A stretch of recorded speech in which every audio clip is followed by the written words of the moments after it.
boa tarde, sejam bem-vindas, bem-vindos. Eu sou Ana Paula Bortoleto, sou responsável aqui pela disciplina do programa de pós-graduação Determinantes das Escolhas e Comportamentos Alimentares, e hoje aqui a gente vai fazer uma atividade de encerramento com uma aula aberta. A disciplina, para quem não conhece, tem o objetivo de oferecer aos alunos uma apreciação do complexo conjunto de fatores individuais, interpessoais, situacionais, contextuais e os fatores políticos mais distantes que influenciam as escolhas e os comportamentos alimentares. E para a última aula da disciplina, a gente escolheu convidar aqui ter a presença ilustríssima da professora Tereza Campelo, para falar sobre determinantes das escolhas alimentares em situações de insegurança alimentar. A professora Tereza foi professora titular da Cátedra Josué de Castro, aqui da Faculdade de Saúde Pública, no último período, acabando de encerrar, né, o seu mandato. Continuou como professora visitante aqui da Faculdade de Saúde Pública, então a gente está aproveitando ainda da presença dela aqui na faculdade. E, Tereza, agradecer muito a sua presença, vai ser uma grande honra poder fechar com chave de ouro a disciplina com a sua participação. A palavra é sua. Meu ritual aqui, ninguém tinha me dito que o Carlos ia assistir. Eu vou apresentar o meu primeiro slide. Acho que vou ter que cantar e dançar aqui, Carlos, não dá. Obrigado, Ana, pelo convite, Patrícia Jaime também, que é nossa professora aqui. É uma alegria poder estar dando essa aula aqui de encerramento da disciplina de escolhas, de determinantes, né, das escolhas alimentares na atual situação de insegurança alimentar no Brasil. Uma alegria estar aqui contando com o nosso super guru, professor Carlos Monteiro.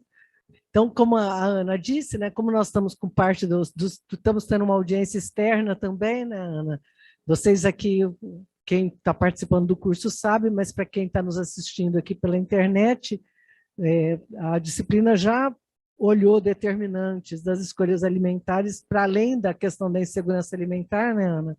Tanto os determinantes políticos, comerciais, socioculturais, interpessoais, e hoje a gente fecha com a agenda de insegurança alimentar. Como nós estamos num período bem estranho, né, da história, às vezes em períodos estranhos, às vezes vale a pena a gente falar o óbvio, né? Então, lembrar o óbvio básico, né? Nós acabamos de ter todo um material questionando se existe ou não fome no Brasil, saído do Instituto de Pesquisas Econômicas Aplicadas, né? Não assinado pelos técnicos, mas questionando o próprio conceito de insegurança alimentar. Eu achei que valia a pena, e usando para questionar o conceito de insegurança alimentar, tanto dados de pobreza quanto dados de hospitalização, eu achei que valia a pena retomar essa discussão muito rapidamente, mas para a gente se posicionar com relação não só à insegurança alimentar, né, o conceito da escala brasileira de insegurança alimentar, mas passar também por outros conceitos. Então, resolvi recuperar aqui um texto do professor Carlos Monteiro, que é um texto de 2003, né, Carlos? Depois você me contesta, tá? Que é um texto de 2003, que é um texto bem interessante, quem não teve a oportunidade ainda de ler, eu acho que vale muito a pena ler, porque, de certa forma, a gente mistura tudo, como esse texto do IPEA faz, né? Aí você, para dizer se tem fome ou não, você fala de pobreza, para dizer se tem pobreza ou não, você fala de fome, e, na verdade, apesar de serem conceitos que guardam uma correlação muito grande, né, tem uma conexão muito importante, são conceitos que têm lógicas e que têm a sua própria dinâmica, né? Então, nesse texto de 2003, o Carlos, eu acho que com muita propriedade, e mais importante do que, além da propriedade, mais importante não, mas além disso, de forma muito simples, ele mostra isso, que você tem um conceito de pobreza, né? As pessoas podem estar, inclusive, em situação de pobreza. Você pode estar em situação de pobreza e não estar em fome, em situação de fome, né? Pensando, né? Porque fica meio automático, né? Mesmo que as pessoas falam assim, está passando fome, já acha que é desempregado. E não é, né? A gente tem que pensar um pouco, deixar decantar um pouco esse conceito. A pessoa pode ser pobre, de renda, né? E ter acesso ao alimento por vários motivos, né? Pode até morar num lugar onde ele possa se alimentar, apesar de ser pobre, ou pode plantar para subsistência no meio rural, que não é necessariamente comum, né? Apesar de também óbvio, mas acontece.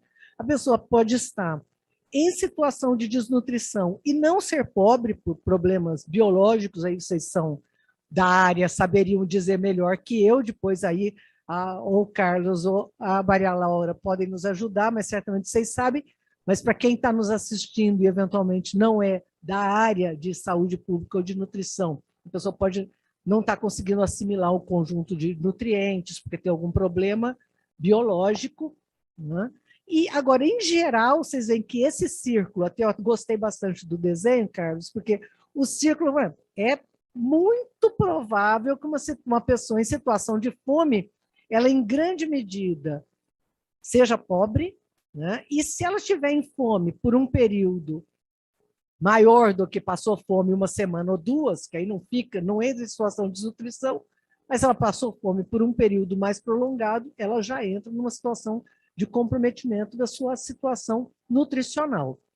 A partir de 2004, e aí agora sim, depois eu vou querer ouvir a opinião do Carlos, que já que ele veio, vou inscrever ele automaticamente, porque eu acho que em 2004, quando o Brasil começou a montar a escala brasileira de insegurança alimentar, que foi montado, né, por solicitação do governo federal, mas montado a partir da academia, né, então pesquisadores da Unicamp, da Universidade Federal da Paraíba, pesquisadores de vários lugares do Brasil, contribuíram para montar essa escala brasileira de insegurança alimentar.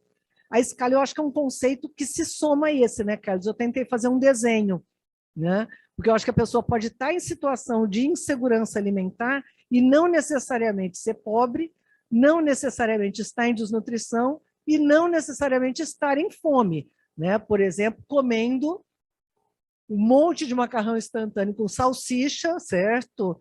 E se alimentando mal, não sendo pobre do ponto de vista de renda.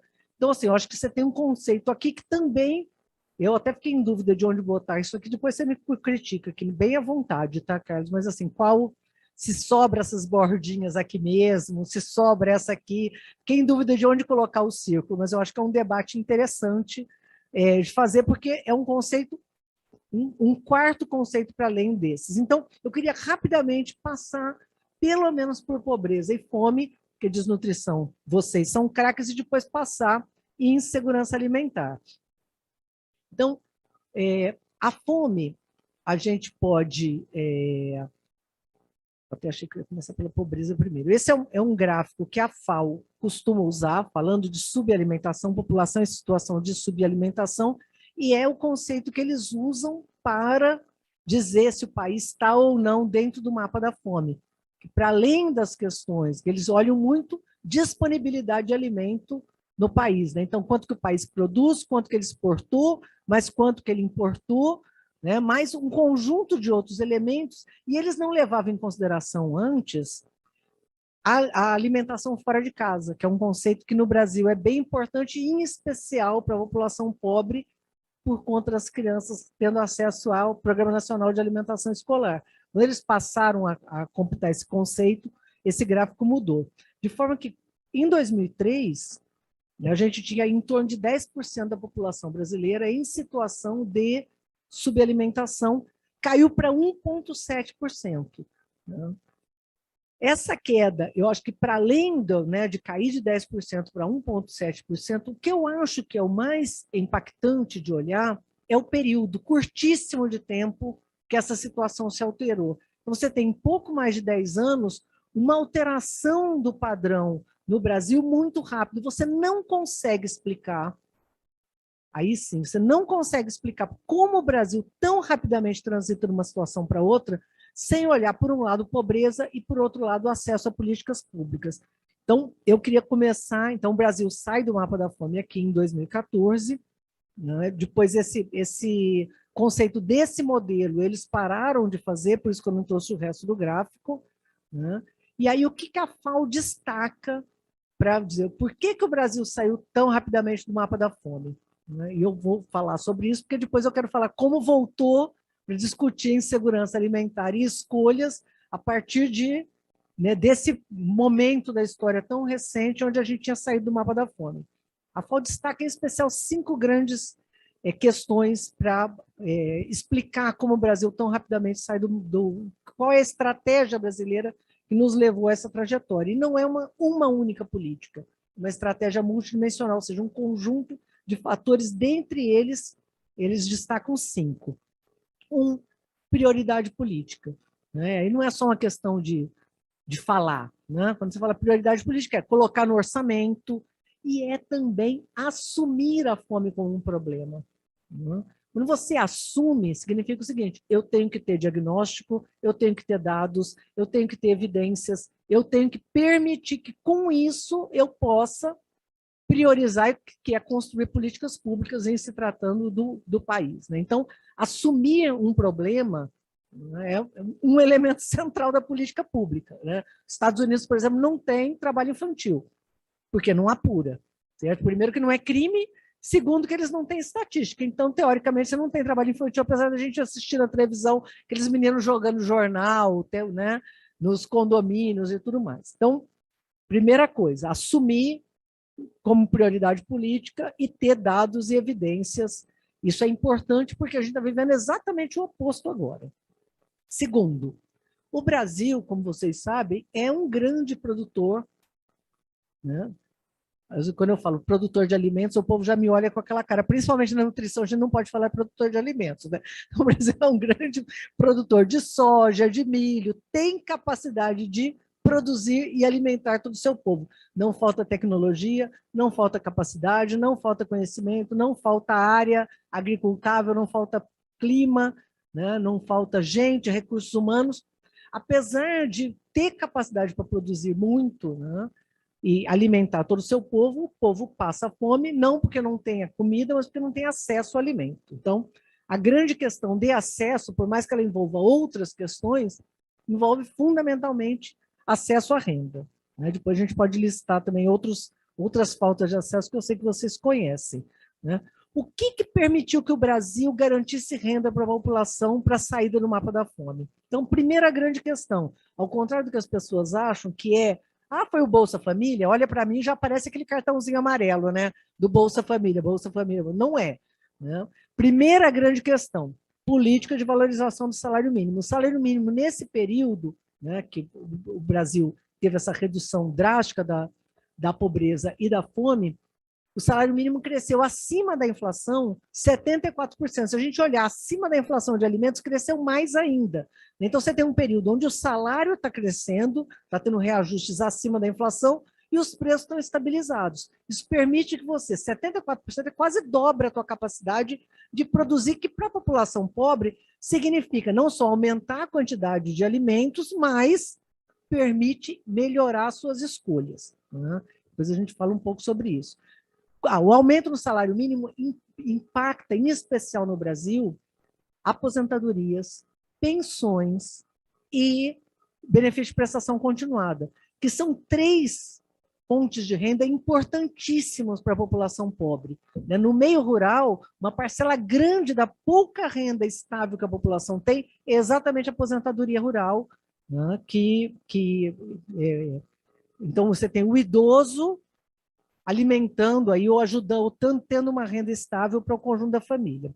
Segundo, o aumento do emprego formal. Depois vou mostrar para vocês um dado comparando o emprego formal com o informal, que as pessoas acham que quem é pobre e está passando fome é porque não trabalha. Isso não é verdade no Brasil. Pode ser verdade na Finlândia, mas no Brasil não é. A população trabalha muito, mas não ganha o suficiente para viver com dignidade, sequer para comer de forma adequada, né? Então, ter emprego formal com carteira assinada, com direito a férias, com direito a descanso semanal, com direito ao salário de família, etc., faz muita diferença. Depois a gente vai ver um gráfico que eu trouxe para vocês. Aposentadorias, pensões, que eu já tinha falado, e, finalmente, o Bolsa Família, que também fez muita diferença, mas, no caso do Bolsa Família, ele era um complemento de renda, né? As pessoas que você entender direito, mas é um valor tão pequeno. Por quê? Porque a população trabalha. O Bolsa Família ele é ligado à população em situação ativa, né? População economicamente ativa, ou seja, famílias jovens, em geral, com filhos pequenos, com renda baixa. Esse adicional de renda, ele permite exatamente que a pessoa tenha, que a família tenha aquele diferencial necessário ou adequado para que ela possa fazer escolhas, né?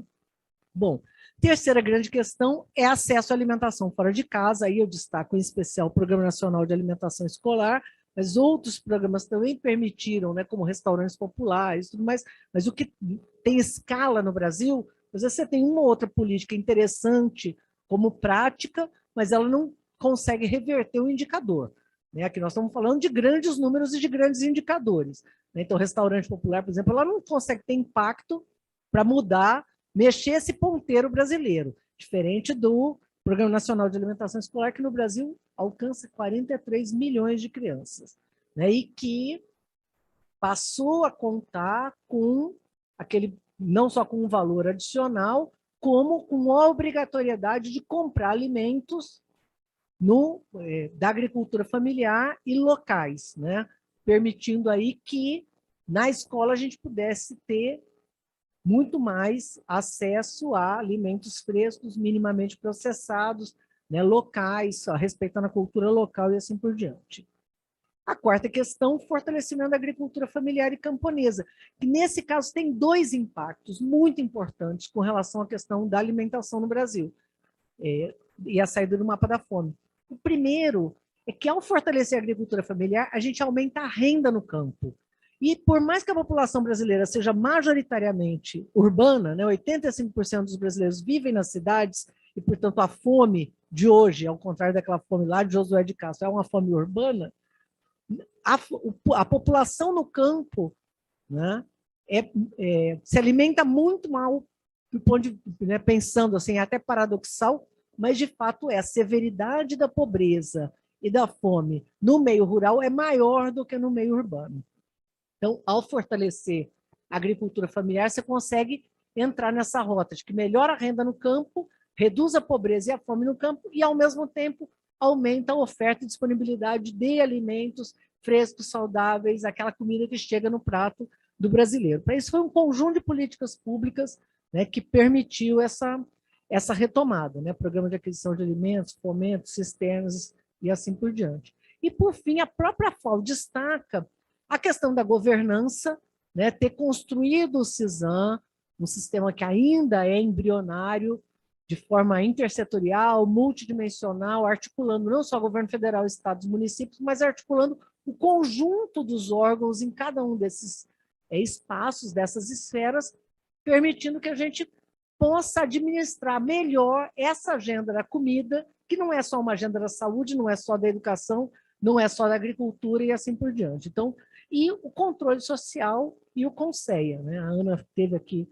foi nossa membra do CONSEA, sabe o que é existir o CONSEA e a pessoa está ali brigando, certo? O tempo todo, dizendo, é pouco PA, é pouco PRONAF, é pouco isso, é pouca cisterna. Bom, se a gente olhar esses 5 pontos, teve dado prioridade, que foi o que, segundo a FAO, nos permitiu sair do mapa da fome. A hora que você olha esses 5 pontos, são exatamente as políticas que foram desorganizadas no último período. Então, a fome não só deixou de ser prioridade, como se nega que existe fome no Brasil, né? Você tem o salário mínimo congelado, o preço dos alimentos disparando, o aumento da informalidade violenta, fila em aposentadorias, pensões, né? O PNAE deixou de... A gente nem sabe o que está acontecendo com o PNAE hoje. Se perguntar o que está acontecendo com o PNAE hoje, você não sabe, só não sabe se a alimentação está sendo ofertada e se é biscoito recheado e bolacha com suco açucarado ou se é comida de verdade. A agricultura familiar praticamente desapareceu, o orçamento que foi, né, o projeto de lei orçamentária da semana passada, praticamente todos esses programas que eu estou listando aqui deixaram de existir. Deixaram mesmo. Né? Não é assim, não foi extinto, mas assim, você não tem recurso para... O PA tem 2 milhões e 600, né? Já chegou a ter 1 bilhão, e cisternas não tem nada, e assim por diante. Então, óbvio que se esse conjunto de políticas te tirou do mapa da fome, a desorganização delas te coloca de volta no mapa da fome. Então, a pergunta, né, que a Patrícia me encomendou, quero explicar um pouco por que o Brasil volta para o mapa da fome. É lógico que não tem só isso, acho que tem muito mais, e tem, óbvio, a pandemia, né, que não dá para ser ignorada na situação atual. Agora, lembrando, né, que o Brasil já tinha voltado ao mapa da fome, ou se não quiser usar esse termo rigorosamente, a situação de insegurança alimentar no Brasil já tinha piorado muito e a gente já tinha isso identificado na pesquisa de orçamento familiar de 17 e 18. Depois a gente vai ver isso rapidamente. Então, vamos dar uma olhada aqui na situação da pobreza no Brasil, porque eu acho que ela é fundamental para que a gente possa entender o que está acontecendo. Essa curva aqui, vou olhar aqui, essa curva é da pobreza e essa curva é da extrema pobreza. Né? Usando que critérios? Usando os dados que hoje é a referência das Nações Unidas ou a referência do Banco Mundial, eles usam mesmo para a linha de pobreza e de extrema pobreza. Né? Lembrando aqui que esse 1,9 dólar e o 3,2 dólar não é o dólar do dia, né? Um dólar paridade de poder de compra para a gente poder comparar os vários países no mundo. Então, o 1,9 dá mais ou menos R$180 hoje, e o 3,2 dá em torno de 300. Então, usando esse critério das Nações Unidas, vamos olhar a pobreza aqui, que eu acho que fica melhor. Essa aqui é a população em termos absolutos em 93. Eu trouxe o mapa todo, desde que a gente tem pobreza no Brasil, medida pelo IBGE. Né? Isso aqui é PNAD, um casamento da PNAD contínua que nós estamos agora com a antiga PNAD. Então, você tinha 55 milhões de pessoas em situação de pobreza em 93, cai, né? Cai para esse patamar e depois volta a subir. Essa queda é o quê? Plano Real, que tem um impacto enorme, principalmente para a população pobre. Quando o presidente Lula assume, você tem 51 milhões de pessoas, então tinha caído para um patamar de em torno de 45, volta a subir, né? E no começo dos anos 2000 está em 51 milhões. A partir daí cai de forma permanente, sistemática. Aqui, ó, eu acho que é interessante a gente lembrar que cai até 2008, quando a gente tem a crise internacional, que impactou a maior parte dos países, continua caindo até 2014, para chegar no número de 20 milhões de pessoas. Né? Aí eu vou só destacar isso aqui, antes da gente seguir aqui a curva. Você vê, em 2013, a gente tem 23 milhões de pessoas. Em 2015, 23,2 milhões. Em 2015, volta a ter. Então, você cai para 20 milhões, volta a subir para 23, mas 2013 e 2015 estão no mesmo patamar. Isso vai ser importante quando a gente for discutir lá a insegurança alimentar. Então, guarda esse número na cabeça. Aí, volta a subir, né? Você tem aqui 2017, 2018, quando você vai ter a POF apurada, a gente tá, né, já retornou para esse platô, cai. Por que cai tanto aqui, justamente no ano da pandemia? Por conta do auxílio emergencial. Né? Então, cai violentamente. Né? Então, você numa situação drástica de queda de renda, de interrupção da economia, com o auxílio emergencial, ele é tão potente que o Brasil passa a ter queda da pobreza no ano que a gente está no meio da pandemia. E com a instabilidade e a insegurança de renda que você passa a ter o ano passado, a pobreza e a extrema pobreza volta a subir. Perceba que sobe de 21,9 milhões para 32,9 milhões num único ano. Isso que não foi auxílio emergencial zero o ano passado. Né? Então, assim, esse salto, em nenhum outro momento da história nós tivemos um salto tão grande num único ano. Então, é lógico, quando a gente fala de renda, né, como diz o professor Carlos Monteiro no texto, que a gente está recomendando fortemente que todo mundo leia, né, a pobreza a gente, em geral, mede pela renda. Né? Aí fala, não, mas a pessoa não é pobre só de renda. Né? Tem outras, a pobreza é mais ampla, só que a renda é uma boa proxy da pobreza. Né? Em geral, quem é pobre de renda vai ser pobre também de saúde, de educação, de saneamento, de água, de acesso a alimentos saudáveis, assim por diante. É difícil que a pessoa seja pobre de todas as outras coisas e rica de renda, né? Então, a renda, na verdade, é uma proxy que nos ajuda e é fácil de apurar, né? Mas é óbvio, quando a gente fala da estratégia multidimensional de enfrentamento da pobreza e das desigualdades, né, a estratégia brasileira ela envolveu um conjunto de políticas, né, não só os tradicionais, mas cisterna, luz para todos, como a gente estava dizendo, mais médicos.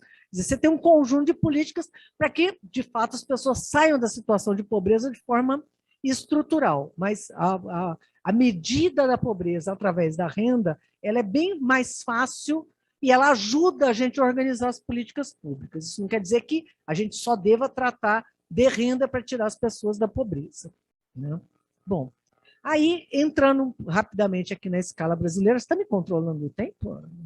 A partir de 2004, então, o Brasil começou a trabalhar com esse conceito da escala brasileira de insegurança alimentar, que já tinha sido usado em outros países, em especial nos Estados Unidos, na década de 90, mas nunca numa escala nacional, né? Nós tivemos a ousadia de organizar uma escala brasileira de insegurança alimentar, partindo, né, de uma colaboração super importante, aí, só para reforçar como é importante a gente casar, né, evidências científicas, construção na academia para construir políticas públicas, né? Eu acho que foi um dos grandes exemplos aí, né? Aqui o Nupens tem, acho que o privilégio de ter isso como foco, né? Está sempre construindo políticas, está sempre construindo evidências para nos ajudar com políticas públicas, mas nem sempre a academia está tão casada assim com os interesses nacionais. E a escala brasileira, acho que foi um salto super importante.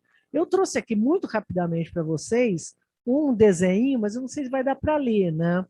Na verdade, a escala brasileira, deixa eu, antes de eu mostrar o desenho aqui, eu até fiquei sem saber se eu trazia ou não, né, Ana? Mas depois eu vou deixar o material aqui, vocês podem olhar melhor.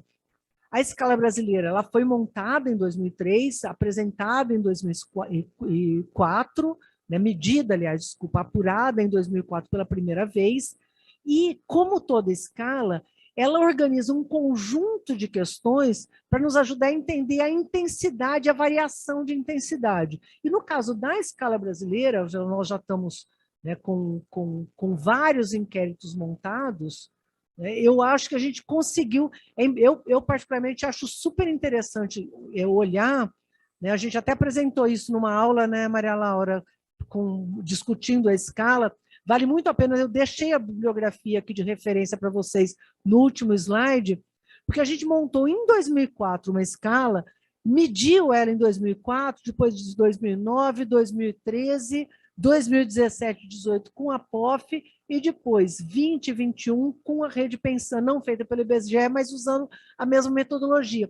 E é impressionante como ela te ajuda a ir entendendo, né, que é exatamente o que a escala tenta fazer, né? Medir essa intensidade é analisar como as pessoas se deslocam à medida que a situação vai mudando. Eu acho que a gente vai conseguir observar isso aqui hoje e usar para poder refletir sobre escolhas alimentares. Então, muito rapidamente, eu estou usando uma representação gráfica aqui, imaginando que nós temos uma audiência que não é só de especialistas, não? Mas usando as 8 perguntas, né, a escala original ela tem mais perguntas do que essa, essa representação que eu vou mostrar para vocês aqui no gráfico depois, ela pega as 8 principais perguntas e faz um modelo sintético, né? Então, a primeira pergunta, ela tenta entender uma preocupação com relação aos seus alimentos vão acabar, quer dizer, a pessoa não teve falta de alimento em casa, não faltou alimento, ainda tem acesso, mas eu começo a ter medo que eu possa não ter alimento suficiente no próximo período. Só isso já impacta a minha vida hoje. Eu começo a pensar se eu vou, se faltar comida, se faltar dinheiro, eu vou deixar de pagar o aluguel, ou eu vou deixar de pagar a conta de água, ou eu vou fazer isso, ou eu vou trocar minha comida por uma comida mais barata, trocar o arroz por um arroz mais barato, deixar de comer fruta e assim por diante, né? Então, só a insegurança com relação a ter ou não falta de alimento no futuro. Depois, se esses alimentos, em algum momento nos últimos 3 meses, os alimentos acabaram antes que tivessem dinheiro para comprar comida, segue, né? Se ficou sem dinheiro para ter um acesso à alimentação variada, né? E saudável. Depois, se pôde comprar somente, teve acesso somente a alguns poucos tipos de alimentos, ou seja, reduziu a oferta e a diversidade de alimentos. Aí passa a quinta pergunta: se deixou de fazer alguma refeição, alguém na casa, nos últimos 3 meses, deixou de fazer, pulou uma refeição, né? Ou comeu menos do que achou que devia, quer dizer, sabe que não ficou satisfeito. Né? Sétima pergunta: sentiu fome, mas não comeu, né? Ou seja, não tinha o que comer, né? E fez apenas uma refeição ao dia ou ficou um dia inteiro sem comer. À medida que as pessoas vão respondendo as perguntas, a gente vai montando a escala. Então, quem respondeu que nenhuma dessas perguntas, não passei por nenhuma dessas situações, é exatamente quem está em situação de segurança alimentar, ou seja, nem passou pela cabeça da Ana que ela não ia ter dinheiro no próximo período para comprar comida. Eu podia até não ter dinheiro para comprar um modelito novo, né, Ana? Mas não teve dinheiro, então nem teve essa preocupação, isso não estava no horizonte, é quem está em situação de segurança alimentar, e aí vai aumentando a gradação. Respondeu 3 dessas perguntas. Provavelmente quem respondeu 3 não vai responder a última. Eu fiquei o dia inteiro sem comer.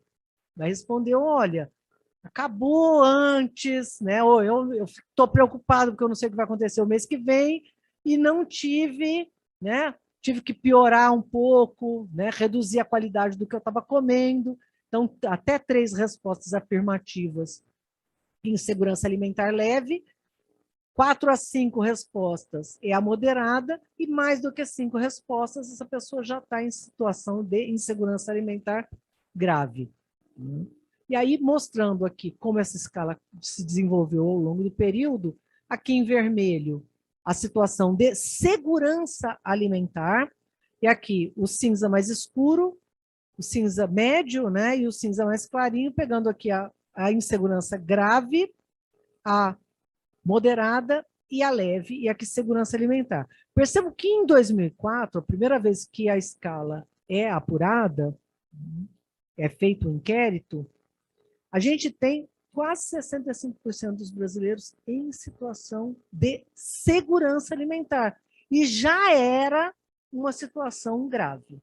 Né? Então, a segunda vez, pegando aqui 2009, a segunda vez que a gente conseguiu colocar o inquérito, né, e publicar, tinha caído, né, 5 pontos percentuais, que para um país que é marcado pela fome, pela insegurança alimentar, reconhecido com um conjunto de problemas, tinha sido uma redução importante, né, 5 pontos percentuais. Agora, perceba o que é interessante, olha só. A insegurança alimentar leve aumenta, passa de 13,8 para 15,8. Ou seja, as pessoas elas não saem da insegurança grave e caem na segurança alimentar. Ela sai da grave, ou seja, ela melhora, ela deixa de... Né, aqueles que estavam sem comer um dia, ou passaram os últimos 3 meses experimentando a situação de não comer nenhuma vez no dia, passa para pular somente uma refeição, e aqueles que estavam pulando uma refeição passam a comer mal, de forma que reduz a insegurança alimentar grave e a moderada, mas aumenta a leve. Então, quando a gente vai pensando na escala, ela vai conseguindo nos ajudar a conduzir e entender como que é a mudança de comportamento, de atitude, à medida que você vai experimentando essas situações. Cai de novo, né? Então cai até 2009, cai de novo até 2013. Então você tem, em 2013, você passa a ter 77%, quase 80% da população em situação de segurança alimentar. Eu tinha pedido para vocês pensarem na pobreza pelo seguinte: 2014 é o ano que o Brasil sai do mapa da fome. 2013 é o último ano que a gente tem, antes de voltar a subir, que a gente tem algum tipo de medição. 2015, vocês lembram que a pobreza voltou a crescer, mas ela estava no mesmo patamar que 2013. e as políticas públicas não tinham sido reduzidas. Então, apesar de a gente não ter nenhuma evidência aqui, na minha avaliação, aí completamente empírica, na minha opinião pessoal, sem base em nenhuma evidência, eu acho que não teria nenhum motivo para a gente estar em 2015 numa situação de insegurança alimentar maior do que 2013. Por quê? Porque a pobreza está no mesmo patamar de 2013 e as políticas públicas continuavam operando. A gente tinha mais gente com cisterna, mais gente com luz para todos, mais gente com acesso a um conjunto de políticas, né? Bom, aí 2016 entra emenda constitucional 95, entra questionamento da legislação trabalhista, entra toda uma discussão sobre a questão previdenciária, que até acaba não sendo votada naquela ocasião, mas começa a se criar um ambiente para de se monitorar um conjunto de políticas públicas e inicia-se um corte em algumas das políticas importantes.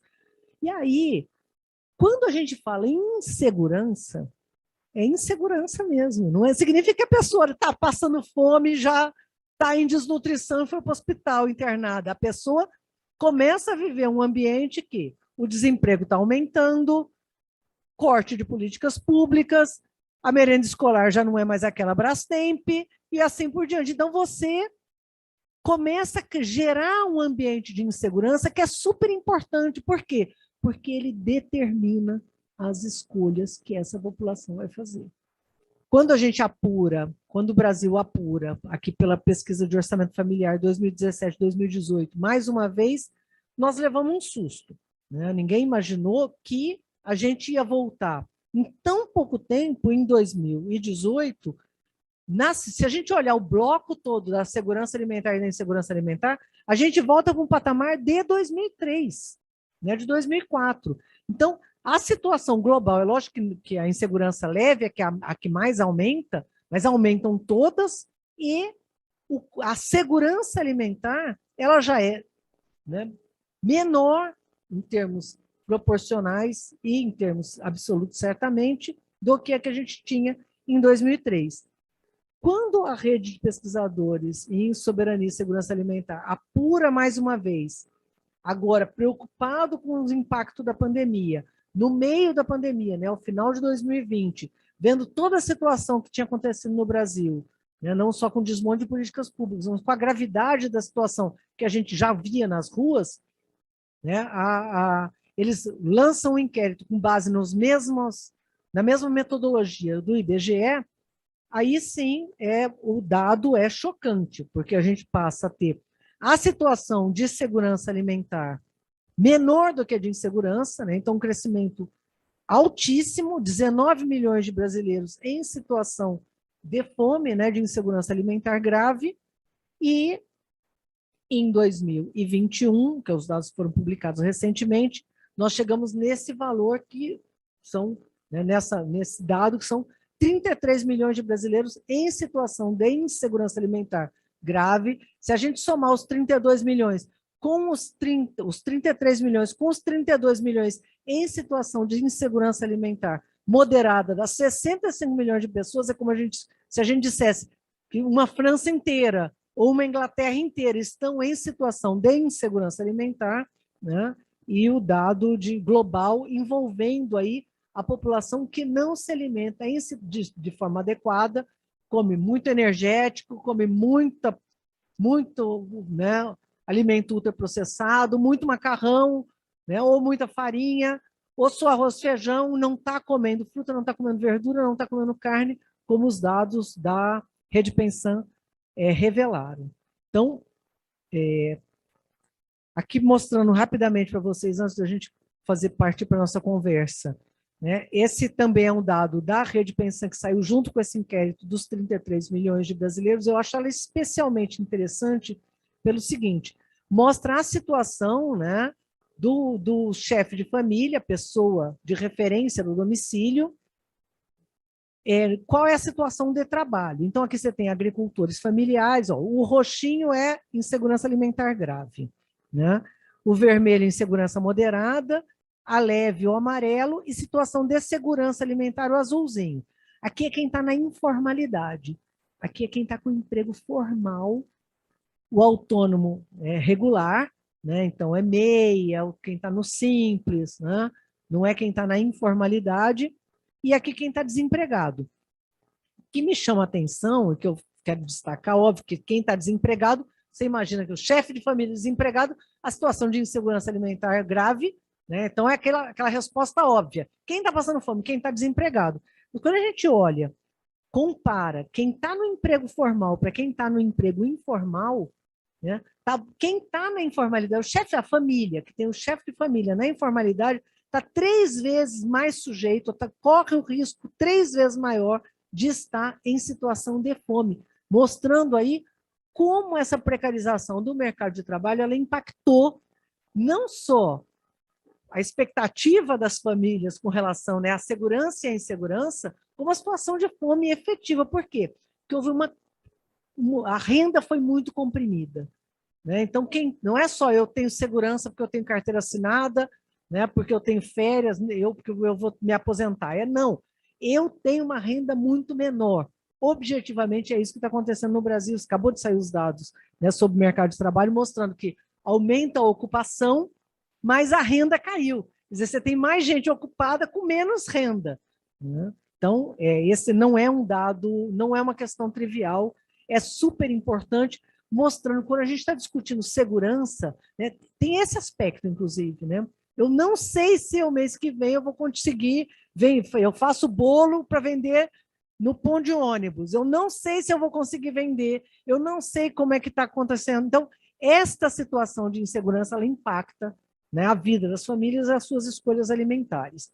E aí um dado que eu acho que é muito interessante, que também a gente vê no dado, no inquérito, né, apurado pela Rede Pensam, que é a situação de insegurança alimentar no Brasil todo.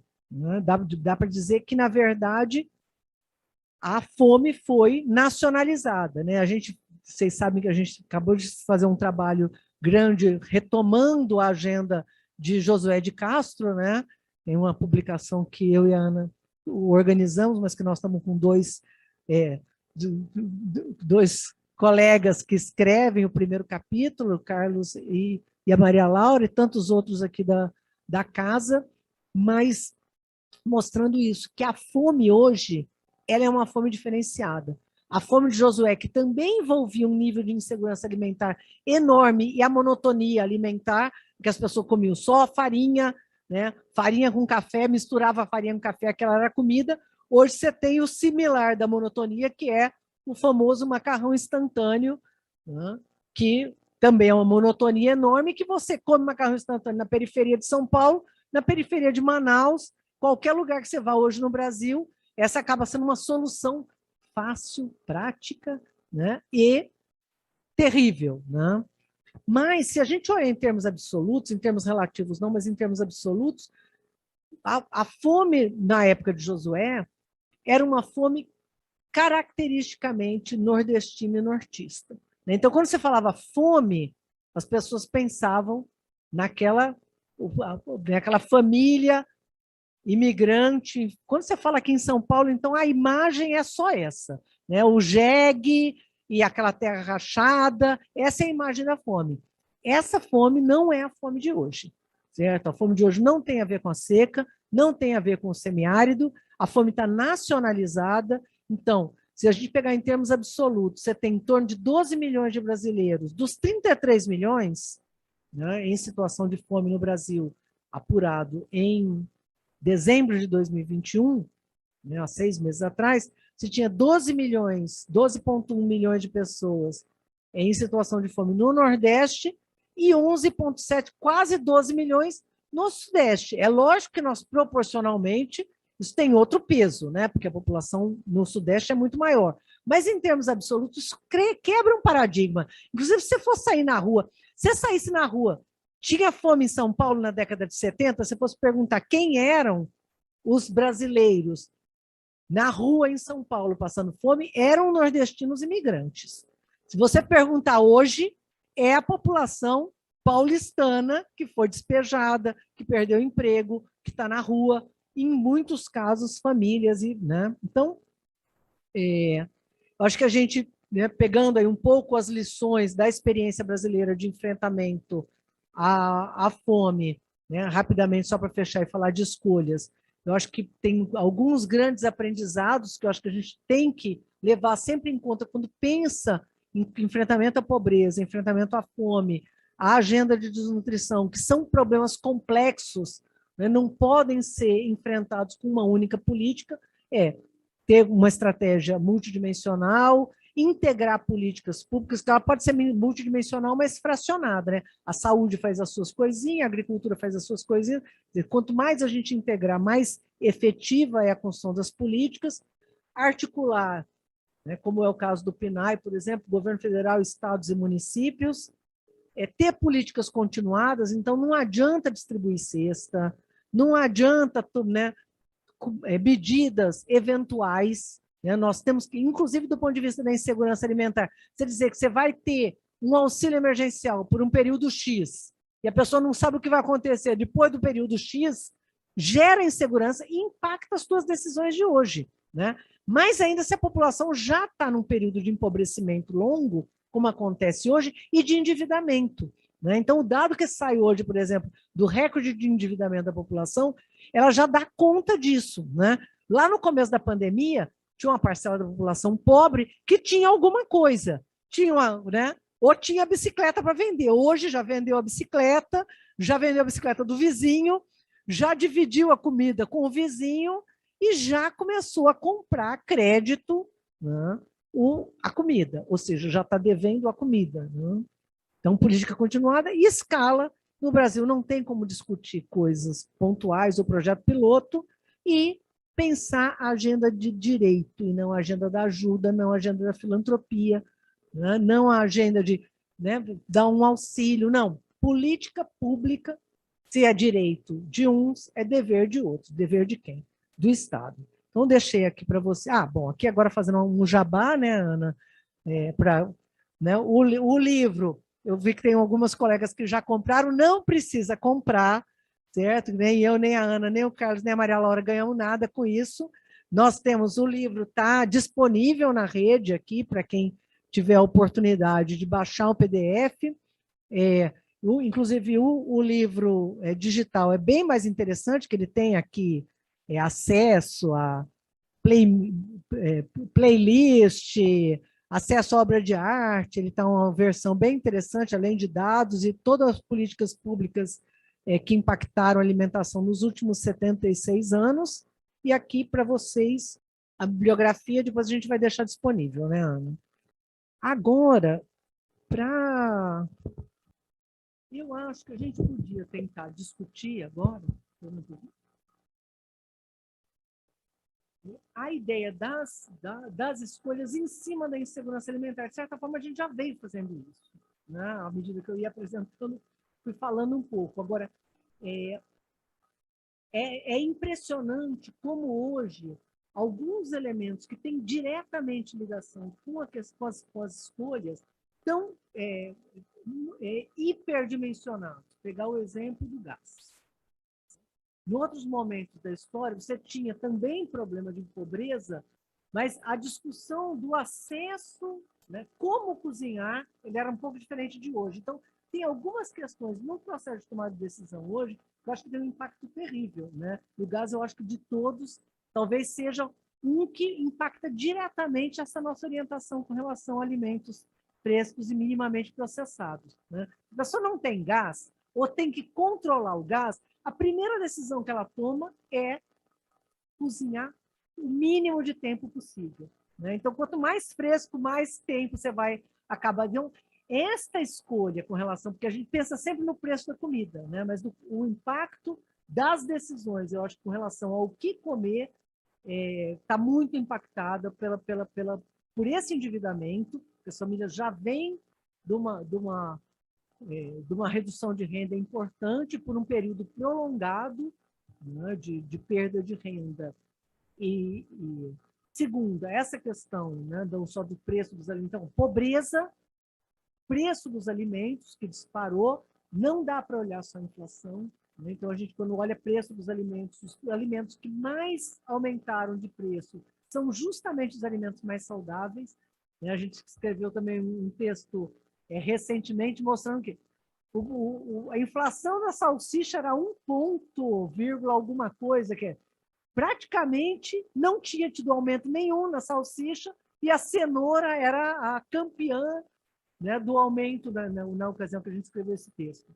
Então, pobreza, preço dos alimentos, preço do combustível que você vai usar para alimentar, e esta insegurança com relação, inclusive, à conjuntura política, né, o impacto hoje da população é altíssimo. Então, mesmo você tendo determinadas situações, né, como a gente olhou lá em 2020, né, que a pobreza tinha caído, quando você olha a insegurança alimentar, você tinha aumentado a insegurança alimentar, mesmo a pobreza tendo caído. Por quê?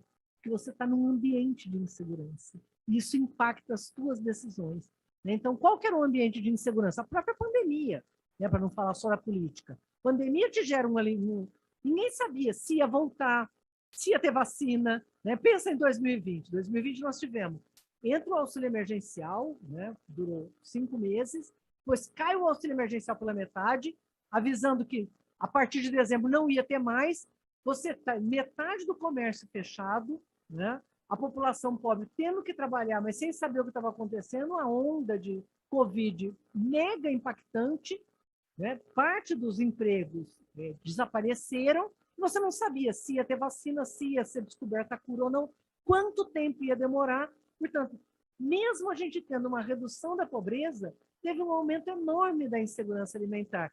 As pessoas, o pouco dinheiro que tinham, estavam tentando guardar, não sabia o que ia acontecer no mês seguinte. Então, impactou as escolhas de alimentação, afora a tragédia de você ter menos acesso a alimento saudável por conta da própria pandemia, a agricultura familiar vendendo menos, as feiras fechadas, as pessoas optando por, quando saía de casa para comprar alguma coisa, comprar aquilo que pudesse guardar, né, que durasse mais tempo, né, e, portanto, acaba ou comprando mais o tradicional arroz e feijão, ou comprando macarrão, ou comprando enlatados. Né? Então, o período recente foi um período de altíssimo impacto por conta da insegurança política, por conta da insegurança sanitária, por conta...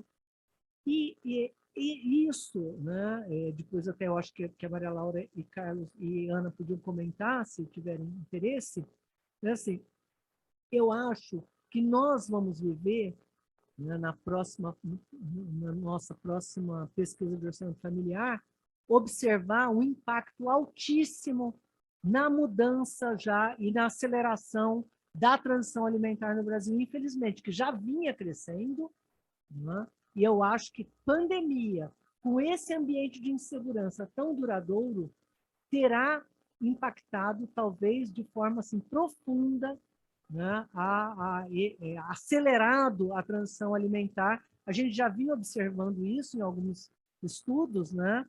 E se a gente for olhar também o preço dos alimentos, não fora a questão da inflação hoje, a gente já via que o preço dos alimentos ultraprocessados estava tendo uma redução e o preço dos alimentos saudáveis estavam tendo aumento, né? Então, se imaginava que esse processo, em algum momento, essas curvas iam se cruzar e se reverter. A avaliação é que talvez isso já tenha acontecido. Né? Então, se a gente for somar esse conjunto de elementos, não é só que os preços estão mais caros, é que tem alguns que estão ficando mais baratos. Então, pô, quem é mais impactado com relação a isso? A população pobre. Então, deixar aqui, encerrar por aqui e deixar para a gente poder discutir um pouquinho. Não sei se eu fiquei muito tempo. Obrigado.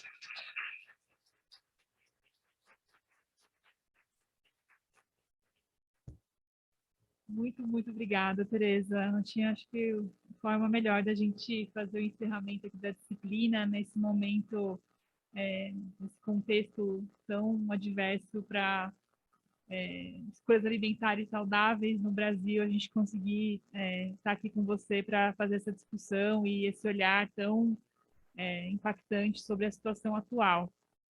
Queria registrar aqui também, que eu não falei no começo, né, mas como você lembrou, que a disciplina é compartilhada com a professora Patrícia Jaime, com a Neha Campur, que elas não puderam estar aqui presentes hoje, então só eu que estou representando a disciplina, mas agradecer a presença aqui de todo mundo que está aproveitando aqui a aula aberta, e a gente tem 50 pessoas acompanhando também online, então está sendo um sucesso de público. Agora a gente vai ter um tempinho para perguntas e comentários, reflexões sobre a aula, como a gente tem feito ao longo da disciplina. Queria convidar aqui especialmente os alunos, mas todos estão convidados para fazer comentários. E o pessoal aqui no YouTube também está fazendo algumas interações. Então, acho que eu vou ler algumas coisas. Enquanto quem quiser fazer perguntas, vou pedir para vir aqui na frente, eu vou colocar o microfone aqui embaixo para poder o pessoal que está acompanhando online também conseguir escutar e acompanhar a conversa. Aqui no YouTube o pessoal está comentando, acho que você já comentou um pouco, Tereza, sobre a Fernanda Paranhos, por que os aumentos de preços ocorrem mais nos in natura e minimamente processados, né? E por que as políticas são tão frágeis a ponto de serem derrubadas ou enfraquecidas por outro governo, né? Acho que um momento, um período de tempo tão curto. E para isso, por enquanto, comentários de parabenizando, aula incrível, e agradecendo a oportunidade de ver mais uma vez o quanto éramos felizes.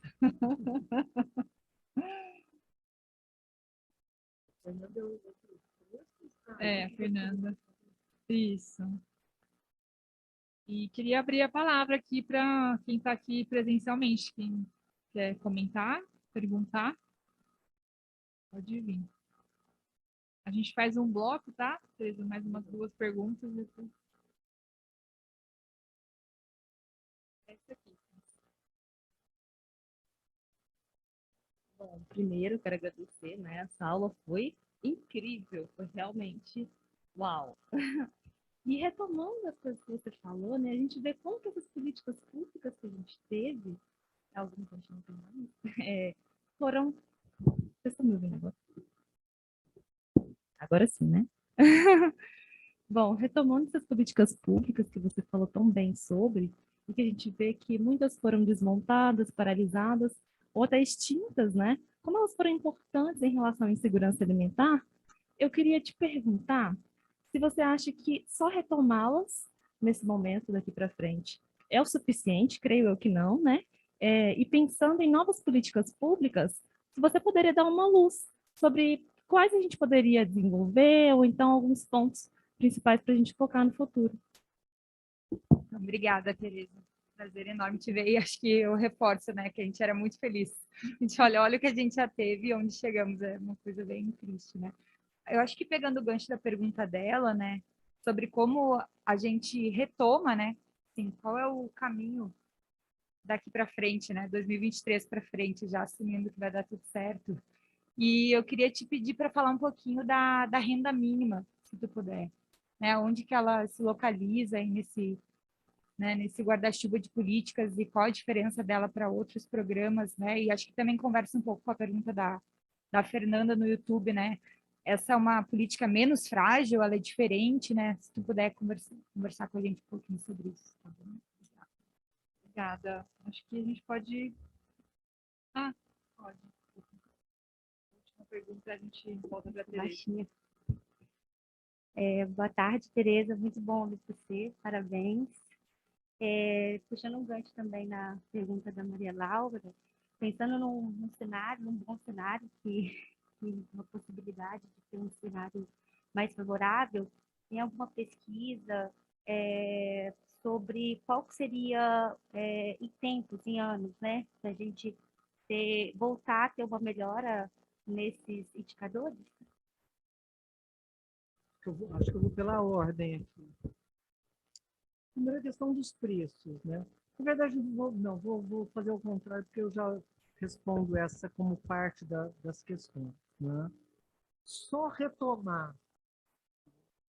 Eu acho que bom, o Brasil e o mundo de hoje é outro mundo do que o de 2003, né? Então, a resposta é não é retomar, né? Vou o que for retomado terá que ser retomado já levando em consideração um conjunto de outras variáveis que não estavam colocadas em 2003 ou que deveriam ter estado colocadas em 2003 e não estiveram. Né? Então, eu acho que toda a agenda de segurança alimentar e nutricional no Brasil, no próximo período, falando aí do conjunto das políticas, ela, no mínimo, terá que levar em consideração duas questões, três, na verdade. A primeira delas é a questão ambiental, que não necessariamente estava colocada em 2003. Tinha um vínculo enorme, porque, óbvio que a hora que você fortalece a agricultura familiar tem um modo de produção muito menos, óbvio, não é concentrador, usa menos agrotóxicos, preserva mais as matas ciliares, as nascentes. Então, você tem todo um manejo, né, típico da agricultura familiar que, digamos, naturalmente seria sustentável do ponto de vista ambiental. Mas isso é diferente de você dizer, eu quero construir políticas públicas induzindo a agenda de sustentabilidade. Eu acho que a agenda da alimentação saudável, eu acho que ela veio evoluindo, né, no Brasil, principalmente a partir dos anos 2000, mas ela sempre teve colocada desde o início. Então, a gente nunca falou, vamos acabar com a fome. Né? Desde o começo, quando você falava em acabar com a fome, você falava em produzir mais alimento saudável. É lógico que isso não estava elaborado como se pôde estar, né? Depois de 10, 15 anos construindo políticas públicas. Eu não acredito nisso numa boa ideia, tá, gente? A gente vai evoluindo e aprendendo mesmo, né? O próprio guia alimentar, eu acho que ele só foi possível em 2014. Se a gente tivesse feito com o mesmo Carlos em 2003, talvez ele não fosse, né? Carlos Patrício não fosse o que ele foi em 2014, porque tem um aprendizado das políticas públicas, um aprendizado da experiência. Então, necessariamente, olhar para o futuro implica em que a variável ambiental ela terá que estar colocada em qualquer cenário, em todas as políticas. Né? A questão do racismo estrutural, na minha avaliação, deverá estar colocado no conjunto das políticas públicas de enfrentamento da pobreza, da fome, da insegurança alimentar, e a questão de gênero também. Né? Então, hoje, quando você olha o recorte mulher, negra, periférica, né, chefe de família, esse é o cenário mais dramático do ponto de vista relativo e absoluto, sem sombra de dúvida. Então, não tem como você não olhar essa agenda, né, e incorporá-la no conjunto das questões. Ela já vinha sendo incorporada também a questão de gênero. Né? A gente tinha criado o PA, o PRONAF mulher, mas essa questão do racismo estrutural, eu acho que ela é uma questão que terá que ser incorporada como elemento transversal determinante. Então, essa é uma questão geral. A segunda questão, que é uma questão até que a gente veio discutindo bastante na cátedra, é que, de certa forma, o Estado brasileiro, o Estado brasileiro, ele tem políticas muito esquizofrênicas, eu diria. Né? Eu estava vendo um dado recente do BASA, que é o banco nosso da Amazônia, do mesmo jeito que tem o Banco do Nordeste, tem o Banco da Amazônia, que é menos conhecido no Brasil, mas que tem um papel super importante e especial para a agricultura. Qual é o PRONAF? O PRONAF é um crédito para a agricultura familiar do Norte. Qual é a principal produção fomentada pelo PRONAF da Amazônia? Pecuária. Então, nós não estamos falando do agro, entendeu? Quer dizer, para além do agro, quando você olha, a agricultura familiar na Amazônia toma crédito e consegue crédito para quê?